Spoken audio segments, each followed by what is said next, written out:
Nažalost, veliki deo ostao u granicama zbog neprijateljskog carstva Austro-Ugarske. Imamo mnogo primjera neprijateljstva Austro-Ugarske carevine prema Srbiji i Srbima uopšte pre izbijanja Prvog svjetskog rata, a mi ćemo navesti samo neke. Austro-Ugarska carevina je na svaki način pokušavala da počini Srbiju i prema tvrdnjama srpskog istoričara Vladimira Čorovića nameravala da stvori Jugoslaviju u okviru svojih granica kao trećeg člana monarhije, pored Mađarske.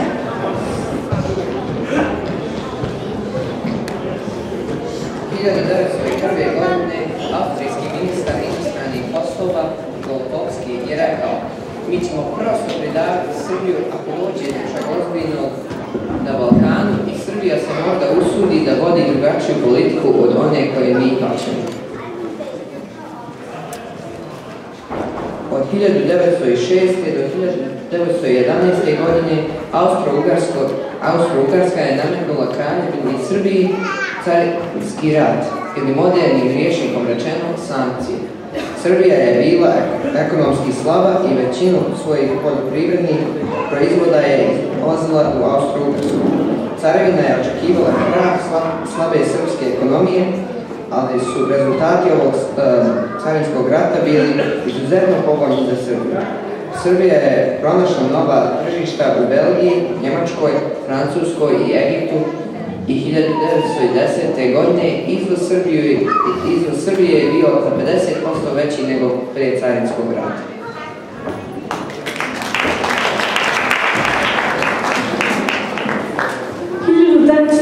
Godine Austro-Ugarska je anektirala Bosnu i Hercegovinu protiv volje lokalnog stanovništva, iako je Berlinskim ugovorom iz 1878. godine dobila tu teritoriju samoupravno. O teškom životu ljudi u Bosni i Hercegovini pod Austro-Ugarskom vlašću pisao je veliki srpski naučnik Mihajlo Pupin u New York Timesu 29. juna 1914. godine, gdje kaže da seljaci ne mogu ni drva da i šumi da skupiju, jer prvo mora drvo da se pošalje u Beč, a posle vrati iz Beča nazad i skupo proda seljacima.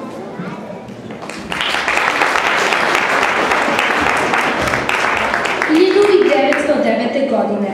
Austro-Ugarska je organizovala montirani proces protiv 53 uglednih Srba iz Hrvatske.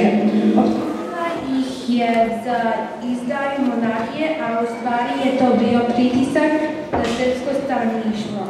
Prvi češki predsjednik Tomaš Mašerik, koji je u to vreme bio poslanik u Beču, o tom procesu je rekao: teško je odlučiti da li je to bila opereta komedija, inkvizicija ili tragikomedija.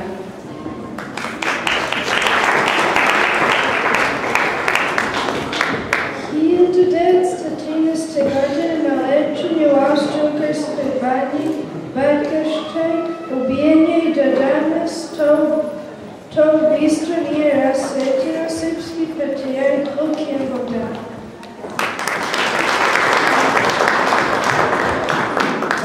28. juna 1914. godine u Sarajevu mladi srpski patriota Gavrilo Princip izvršio je atentat na Franca Ferdinanda, austro-ugarskog prestolonaslednika. On je bio član organizacije Mlada Bosna, koja je okupljala pripadnike raznih etničkih grupa sa teritorije Bosne i Hercegovine. Gavrila Principa i njegove drugove na sudu je hrabro i vešto branio advokat Rudolf Sisler. I pored dobre odbrane, svi punoletni učesnici su bili osuđeni na smrt, a maloletni, među njima i Gavrilo, su osuđeni na druge vremenske kazne. Gavrilo Princip je umro i u zatvoru u Celezinu u Češkoj aprila 1918. godine.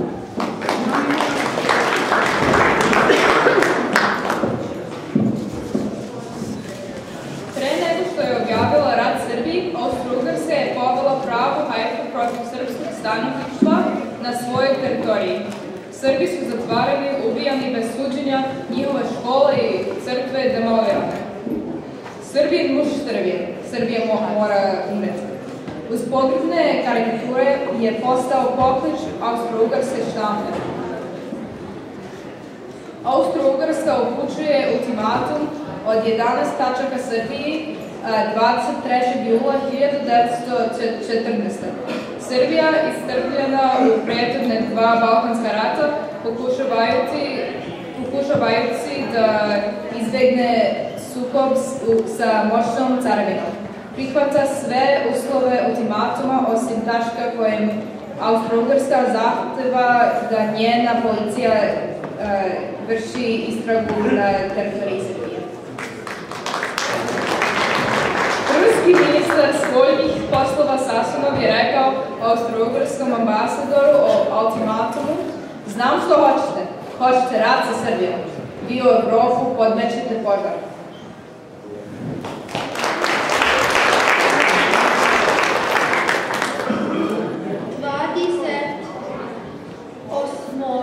Jula 1914. godine Austro-Ugarska obrazuje rat Srbiji. Najvrniji saveznik Srbije, bratska Crna Gora, obrazuje rat Austro-Ugarski 5. augusta 1914. godina. Na strani saveznika su bili Srbija, Crna Gora, Rusija, Francuska, Velika Britanija, Italija, Japan, Belgija, Grčka i Rumunija i SAD. Na strani centralnih sila su bili Austro-Ugarska, Nemačka, Bugarska, Turska, Finska, Litvanija i Azerbejdžan.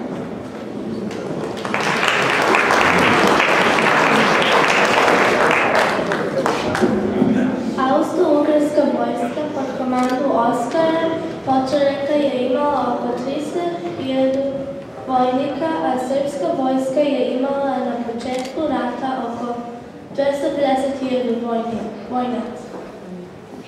Načelnik vrhovne komande srpske vojske bio je vojvoda Radomir Putnik.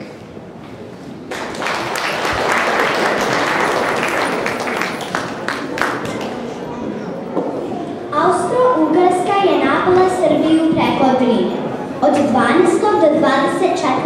avgusta 1914. godine vodila